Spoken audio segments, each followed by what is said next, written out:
কথা বলছে। আমরা বলতে চাই আপনারা আগে প্রশিক্ষিত হয়ে রাজনীতিতে আসুন।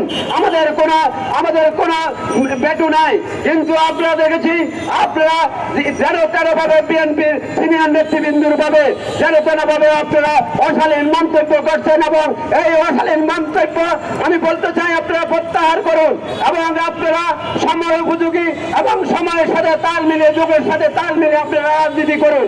রাজনীতি করার সবার অধিকার আছে। অতএব জনকল্যাণমূলক জনগণের সমর্থন নিয়ে আপনারা রাজনীতি করুন।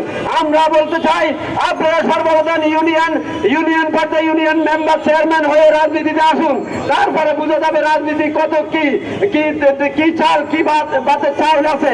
অতএব আমরা বলে দিতে চাই ওই দেশ নেত্রী বেগম খালেদা জিয়া এবং বিএনপির ভারপ্রাপ্ত চেয়ারম্যান জনাব তারেক রহমানের নেতৃত্বে আমরা সেই দিন বহিনী বেগমদের বিদায় করেছি, আমরা গণঅভ্যুত্থান করেছি। আজকে গণঅভ্যুত্থানের অর্জনকে আজকে ব্ল্যাকমেইল করার জন্য এক শ্রেণীর প্রতারক জন্ম নিয়েছে। ওই প্রতারণা থেকে আপনাদেরকে বের হয়ে আসতে হবে। আপনারা জনগণের দোরগোড়ায় পৌঁছুন, না হলে আপনাদের পরিস্থিতি এবং পরিণতি আরো ভয়াবহ হবে। সবাইকে আমি আন্তরিকভাবে ধন্যবাদ জানিয়ে